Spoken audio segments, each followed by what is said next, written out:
Voilà, mes amis, on va reprendre notre cours du Zohar à la mémoire de mon grand ami, le Rav Shmuel David Zawi ben Avraham, Tien Ishmato Tzroura Betzror Achayim, que son âme puisse monter jusqu'à la délivrance finale, et puis après redescendre et se réincarner dans ce monde au moment de la résurrection.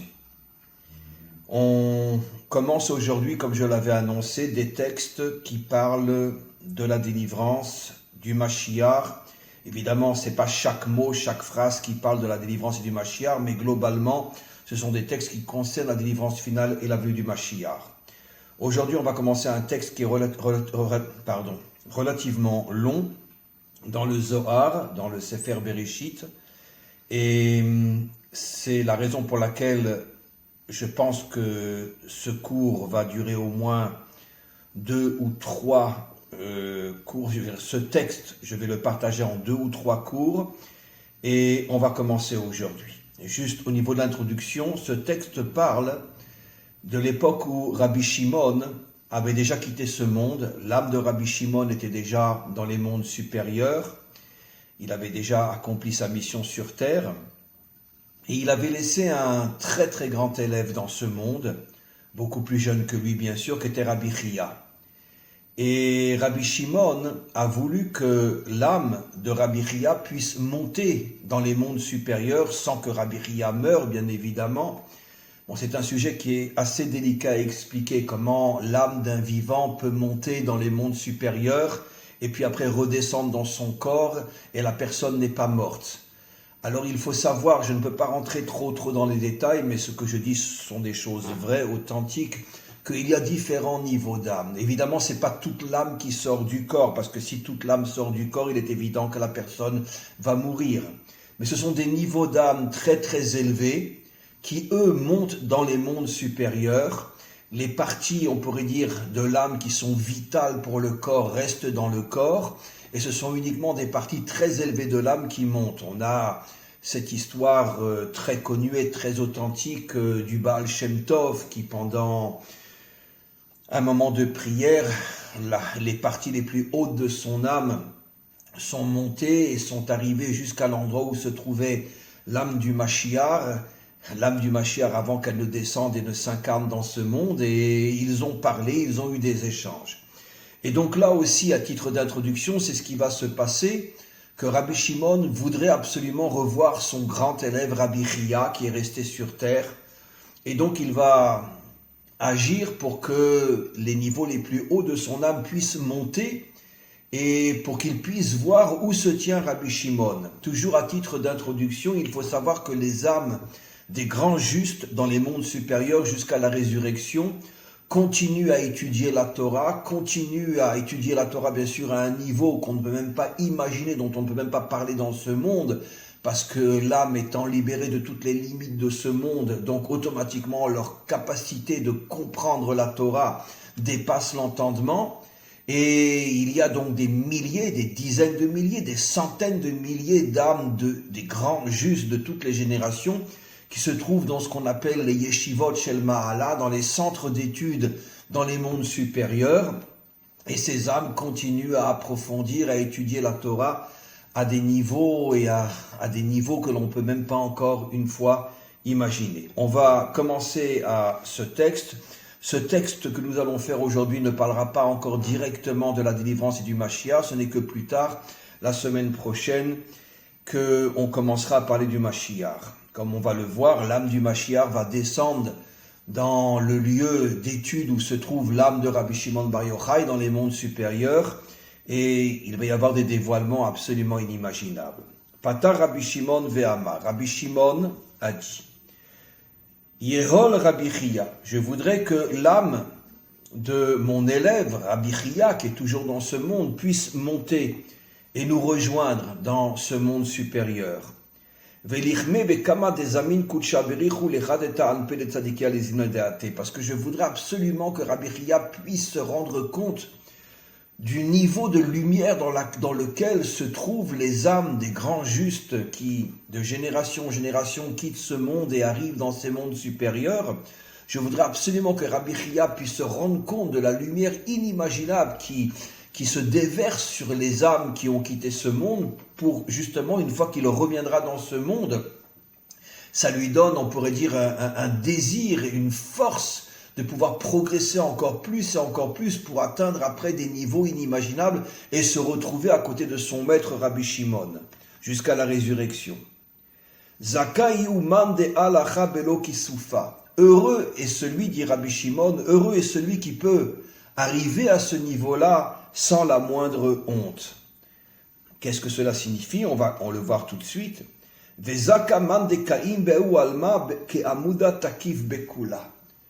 Comment un homme, comment son âme, une fois qu'elle quitte le corps, peut atteindre ces niveaux où se trouvent tous les justes de toutes les générations sans éprouver la moindre honte? La condition c'est qu'il doit être dans ce monde comme un pilier fort qui n'a peur de rien.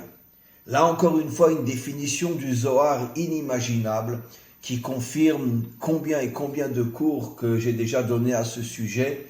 La grande différence entre la vraie Torah et la religion.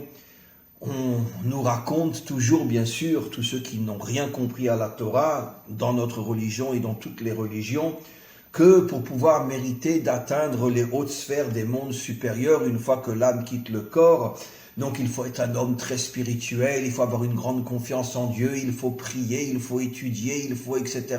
Bref, il faut avoir une vie très spirituelle. Mais le Zohar ne nous dit pas ça.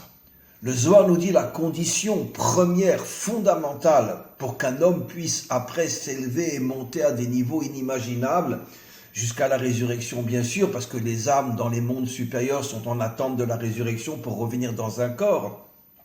La condition sine qua non, pour ceux qui comprennent l'hébreu, dans ce monde, liot ke amuda takif bekula, être un homme avec une volonté, une détermination, un courage, une force qui ne recule devant rien. Ça, c'est la définition d'un homme authentique. Parce que ce monde est rempli d'épreuves, ce monde est rempli d'obscurité, ce monde est rempli de mensonges. Nos maîtres appellent ce monde Alma de Shikra, le monde du mensonge. Et aujourd'hui, dans notre génération, on le voit plus que jamais. On l'a vu dans toutes les générations, mais aujourd'hui, ça prend déjà des dimensions qu'on n'arrive même plus à comprendre. Comme cette loi qui vient de sortir en France, comme quoi un homme de 50 ans a le droit de coucher avec une fille de 13 ans.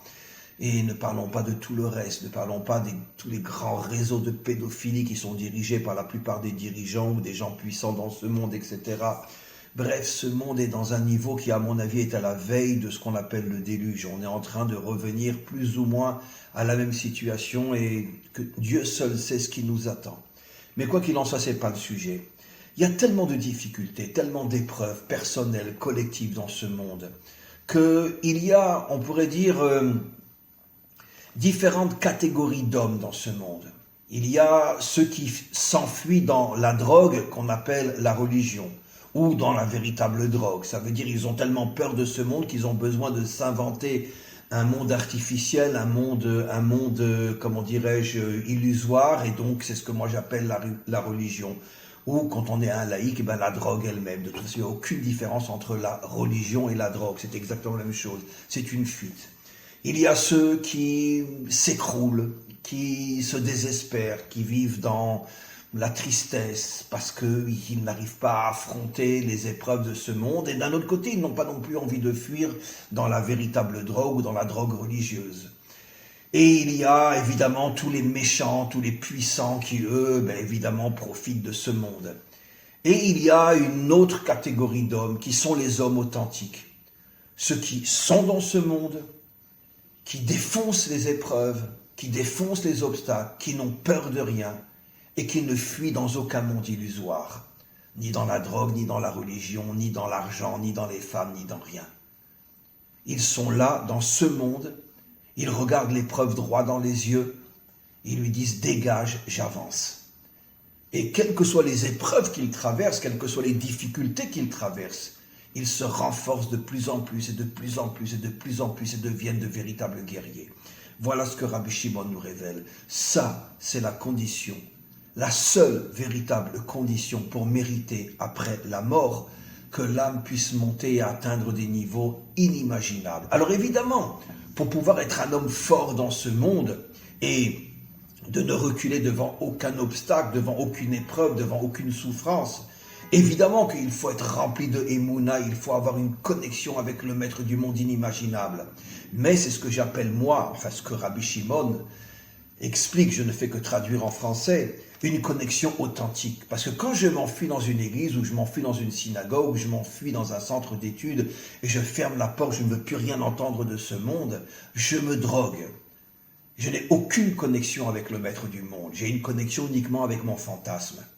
Mais la vraie connexion avec le maître du monde, c'est quand je sens qu'il me donne des forces inimaginables qui me permettent d'être dans ce monde, face aux difficultés, face aux mensonges, face aux obscurités de ce monde, et j'avance comme un guerrier et je fais tomber toutes les épreuves, comme sur un champ de bataille, que je suis sur mon cheval avec mon épée, et je fais tomber un ennemi, un deuxième ennemi, un troisième ennemi, un quatrième ennemi, et bien c'est exactement la même chose. La émouna que je reçois du maître du monde, qui est une émouna authentique, me donne les forces de faire tomber la première épreuve, la deuxième épreuve, la troisième épreuve, la cinquième épreuve, la quatrième épreuve, la sixième épreuve, la septième épreuve. Et j'avance, j'avance, j'avance.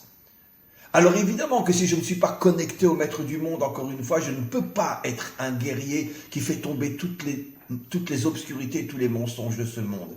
Mais c'est ça la différence entre la émouna authentique et la religion. La religion me fait fuir de ce monde. Et la émouna authentique fait de moi un guerrier dans ce monde. Et ça, dit Rabbi Shimon Bar Yochai, c'est la condition première et essentielle pour mériter que ton âme puisse atteindre des niveaux inimaginables après la mort et jusqu'à la résurrection. On continue. Vechama de Aveal. Rabbi Shimon a vu que l'âme de Rabbi Chia, son élève, les niveaux les plus hauts de son âme bien sûr, elle était en train de venir et de rentrer, de s'élever et de rentrer dans les mondes supérieurs. Ve'avekam Rabbi Elazar ushar amodim de Yadvin Taman. Et d'autres tzadikim qui se trouvaient autour et à côté de Rabbi Shimon étaient avec lui pour attendre la venue de l'âme de Rabbi Chia, qui était encore vivant dans ce monde. Ve'u avec Kassif. Mais Rabbi Chia, au fur et à mesure qu'il atteignait les mondes dans lesquels se trouvaient ces justes-là, il s'est mis à ressentir une honte inimaginable. Genre, mais qu'est-ce que je fais là? Je ne suis pas du niveau, c'est pas ma place. Parce qu'évidemment, les mondes supérieurs, délivrés et débarrassés de toutes les limites du monde d'en bas, permettent aux âmes d'atteindre des niveaux de compréhension, de lumière inimaginables.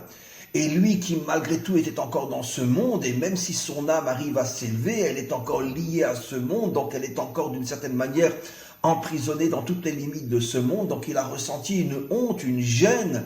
Mais qu'est-ce que je fais là? Mais c'est pas ma place, je ne mérite pas d'être là. Veishmit garmé, au point qu'il s'est mis de côté, son âme bien sûr s'est mis comme dans un coin pour dire non, laissez-moi, c'est pas ma place, je ne peux pas être au milieu de vous, vous êtes des milliards de fois plus grands que moi. Ve'al viativ le ragloï de Rabbi Shimon, jusqu'au point où il est arrivé à se mettre à côté de Rabbi Shimon, genre je m'efface devant toi. Kala nafak ve'amar ma'ir einar lotiskov reshav velotistakel. Ma'ir enoy vechama neura de'ave ne'ir le merachok. Il a entendu une voix, certainement la voix d'un ange, qui ressentait à quel point il était, on pourrait dire, pris de honte et de gêne de se trouver avant sa mort dans un endroit où il y avait une telle lumière infinie. Alors il a entendu une voix, certainement encore une fois la voix d'un ange, qui lui disait « Écoute, baisse les yeux ou ferme les yeux, ne regarde pas toute la lumière que tu as commencé à voir dans ces mondes supérieurs, et comme ça tu arriveras à rester là sans ressentir ce sentiment de honte et de gêne. Donc ferme les yeux, arrête de regarder cette lumière-là. » Kala ha'adar kemel kadman ve'amar ila int mirin stimin pikre eina inun de meshatetan bechol alma istaklu vechamu tata'in de michin stimin bechureun. Il a entendu une autre voix qui s'adressait à toutes les âmes des grandes tzadikim qui se trouvaient dans les mondes dans lesquels Rabbi Chia était arrivé. Et il entend cette voix qui dit « Vous qui êtes maintenant dans ce monde, vous avez les yeux ouverts, vous avez la lumière, vous avez la compréhension, vous avez la clarté, Vous n'êtes plus comme la grande majorité des hommes qui sont dans le monde d'en bas, qui sont aveugles, qui sont sourds, qui ne voient rien, qui n'entendent rien, qui croient voir, qui croient entendre, qui croient comprendre, mais en vérité vivent dans une obscurité, dans un mensonge inimaginable, parce que, encore une fois, comme le disent nos maîtres, ce monde s'appelle Alma des Shikra, le monde du mensonge, le monde de l'obscurité, et donc les hommes comme moi, comme vous, comme nous tous, on croit que l'on voit, on croit qu'on entend, on croit comprendre, mais en vérité, un jour viendra où on se rendra compte rétroactivement qu'on était complètement aveugle, complètement sourd, parce que on ne voit que l'extériorité de la réalité, on ne voit que la vitrine, on ne sait même pas tout ce qui se cache derrière. Je ne parle même pas des forces négatives qui se cachent derrière, même de toute la lumière cachée dans ce monde, que nos maîtres appellent Oraganus, la lumière cachée. On ne voit rien, on n'entend rien, on ne connaît rien. Sans compter on pourrait dire toute la direction de ce monde qui est entre les mains des méchants et qui nous mentent du matin au soir par l'intermédiaire des médias et par toutes les technologies qu'ils ont aujourd'hui pour nous rendre fous et nous rendre esclaves et nous aveugler et nous rendre sourds, et on ne sait plus du tout ce qui se passe. Et donc, pourquoi il entend cette voix-là? Tout ça, c'est bien sûr pour qu'il prenne conscience dans quelle situation l'homme se trouve dans le monde d'en bas. Et même un homme comme Rabbi Chia entend cette voix comme pour lui dire, même toi Rabbi Chia, aussi grand que tu es dans le monde d'en bas, sache que par rapport à ce qui se passe quand on arrive enfin dans le monde de la vérité, et qu'on comprend à quel point on était berné, à quel point on était roulé, à quel point on nous mentait, à quel point on était aveugle, à quel point on était sourd, même si j'étais un grand juste. Et seulement quand l'âme arrive à se libérer de toutes les limites du corps, ou quand elle reviendra dans un corps réparé qui sera le corps de la résurrection, seulement à ce moment-là, l'âme se libère de tout cet emprisonnement, tout cet aveuglement, tous ces mensonges qui finalement plongent l'âme dans une obscurité totale. Et donc c'est la raison pour laquelle Rabbi Chia entend ça. Parce que même Rabbi Chia, qui était pourtant un juste extraordinaire, il pensait que bon, il voyait, il entendait, il comprenait. Et tout d'un coup, il se rend compte que non, dans ce monde, personne ne voit, personne n'entend, personne ne comprend. Alors bien sûr, il y a des niveaux d'aveuglement, il y a des niveaux on pourrait dire, de fermeture du cerveau et de fermeture de la compréhension. Évidemment qu'un grand juste n'a pas le cerveau autant fermé que l'imbécile du coin. Mais malgré tout, même le plus grand juste, tant qu'il est dans ce monde, et en tous les cas jusqu'à la résurrection, jusqu'à la libération d'abord et après la résurrection, jusqu'à la vie du Mashiach, tous ceux qui sont dans ce monde, d'une certaine manière, sont sourds et aveugles, et sont à des années-lumière de comprendre réellement ce qu'est la véritable réalité. C'est ce que dit encore une fois le Zohar, Tata'in bemichin stimin bechurei uchun. C'est-à-dire que tous ceux qui sont dans le monde d'en bas, c'est comme s'ils avaient, on pourrait dire, des choses dans l'œil qui voilent, qui les empêchent de voir. It'aru, réveillez-vous. Rabbi Chia entend cette voix qui dit à ceux qui sont encore dans le monde d'en bas, réveillez-vous. Man minechun dichashucha me'apran neura. Et là, encore une fois, une phrase extraordinaire. Ça veut dire quoi se réveiller? Qui est capable de transformer l'obscurité en lumière? Qui est capable de casser tous les voiles de l'obscurité, tous les voiles du mensonge de ce monde et de dévoiler la lumière qui se cache derrière? Bien sûr, pas la lumière du mensonge, mais le mensonge, l'obscurité sont là justement pour voiler le sens véritable de la vie, le sens véritable de la mission de chacun dans ce monde. Et l'obscurité, le mensonge, la débauche, l'idolâtrie, tout ça sont des voiles qui nous empêchent de comprendre, mais qu'est-ce que je fais sur terre? Pourquoi j'existe? Quelle est ma mission? Et voilà qu'il entend cette voix qui lui dit, réveillez-vous, déchirez le voile de l'obscurité, déchirez le voile du mensonge.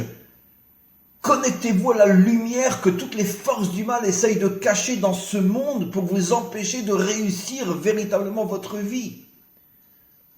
Je reprends cette phrase-là qui est tellement forte. Man minechun, qui parmi vous, dichashucha me'apran neura, qui est capable de transformer l'obscurité en lumière? C'est-à-dire, comme je l'ai expliqué, de déchirer, de chasser l'obscurité pour voir la lumière qui est caché et voilé dans le monde d'en bas. Veta'amin mrira lemitka, qui est capable de transformer le désespoir en douceur. Le désespoir de quoi? Les guerres, les soucis financiers, les soucis de couple, de famille, tout ce qui nous entoure et qui nous plonge constamment dans une amertume, dans un désespoir, dans une tristesse. Qui est capable de comprendre que tout ça n'est qu'une vitrine pour nous empêcher de trouver, de dévoiler la véritable douceur qui se cache dans ce monde? Parce que celui qui arrive à déchirer, à briser tous les mensonges et toutes les obscurités de ce monde, il découvre une lumière, la lumière cachée, il découvre une douceur, il découvre que ce monde, le monde d'en bas, et c'est ça la différence entre le monde d'en bas et le monde d'en haut. Dans le monde d'en bas, il y a autant de lumière que dans le monde d'en haut. Mais le problème, c'est que dans le monde d'en haut, il n'y a aucune force contraire qui voile la lumière. Mais dans le monde d'en bas, il y a des forces du mal inimaginables qui voilent la lumière et la vérité qui se trouvent dans le monde d'en bas. Et tout le travail de l'homme, explique le Zohar, justement, et c'est pour ça qu'il est descendu dans ce monde, c'est de chasser l'obscurité, de briser le mensonge, de n'écouter, de ne plus écouter, de ne plus regarder, de ne plus prendre au sérieux toutes les crapules qui dirigent le monde dans tous les domaines, que ce soit dans le domaine de la religion, dans le domaine dans le domaine de la politique, etc., sont tous des crapules qui veulent s'accaparer le monde, les uns par le biais de la religion, les autres par le biais de la politique, les autres par le biais de l'argent, et faire de nous des esclaves, faire de nous des gens qui ne réfléchissons plus. Dieu a dit, le fric a dit, le politicien a dit, on réfléchit plus, on est comme des robots. Et tout le travail de l'homme sur terre, c'est de briser tous ces mensonges pour dévoiler la lumière divine, authentique, véritable, que le maître du monde a cachée dans ce monde. Ad loyetu nacha. Et le Zohar termine en disant, c'est la condition sine qua non pour mériter, après la mort, que l'âme puisse atteindre les plus hauts sommets des mondes supérieurs. Là encore, cette phrase est inimaginable. Ça veut dire qu'encore une fois, le Zohar, qui est la vérité authentique, plus authentique que la vérité elle-même, nous révèle c'est quoi un homme. C'est pas le petit religieux bidon là qui est mon Dieu, sauve-moi. Non, c'est un guerrier, un homme fort, un homme courageux, qui transforme l'obscurité en lumière, qui transforme l'amertume en douceur, qui déchire tous les voiles du mensonge pour dévoiler ce qui se cache dans ce monde. Pour faire du monde d'en bas, finalement, un monde qui rayonne de lumière comme le monde d'en haut. C'est pour ça que je suis sur Terre. Mais c'est pas facile. C'est pour ça que tout le monde s'enfuit. Ou dans la drogue, ou dans les femmes, dans l'argent, dans le pouvoir, dans la religion. Tout le monde s'enfuit. Parce que tout le monde a peur de ce monde. Et on peut les compter dans chaque génération sur les 10 doigts de la main, ceux qui sont dans ce monde. Et qui font tomber les obstacles les uns après les autres, jusqu'au point d'arriver à transformer l'obscurité en lumière. Encore une phrase.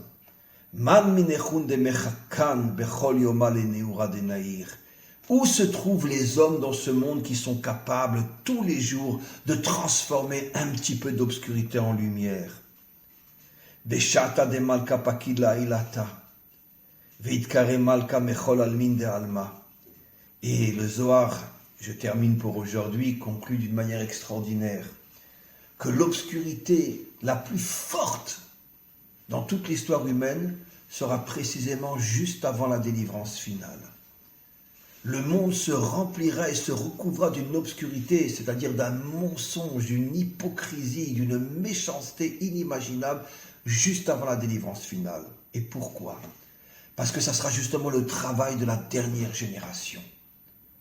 Pour mériter la délivrance finale, d'être capable de déchirer, de briser, de chasser une obscurité qui n'aura encore jamais recouvert le monde depuis le début de l'histoire humaine.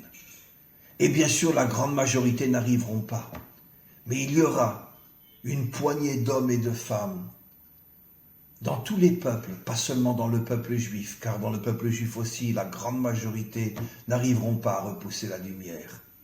Mais il y aura des hommes et des femmes authentiques éparpillés un petit peu partout dans le monde, qui eux résisteront. Eux auront conscience que cette obscurité inimaginable qui commence maintenant à recouvrir le monde est le signe éminent de la venue du Mashiach. Et pourquoi ? Parce que plus l'obscurité est puissante, plus l'obscurité est forte et plus elle prouve qu'elle cache derrière elle une lumière inimaginable qui sera la lumière de la délivrance. Voilà ce que c'est un homme authentique. Voilà ce que c'est un être humain authentique. Quelqu'un qui est dans ce monde et qui comprend que derrière l'obscurité, derrière les mensonges, se cache une lumière, une vérité inimaginable, qui sont la lumière et la vérité de la délivrance finale. Donc de ne pas avoir peur, de ne jamais baisser la tête, de ne jamais reculer, de ne jamais s'enfuir. Tu regardes l'obscurité droit dans les yeux, tu lui dis, va te faire voir. Je sais que tu caches la lumière et je vais te déchirer, je vais te déchiqueter pour dévoiler la lumière de la délivrance. Amen, Vechen Yeh Ratzon.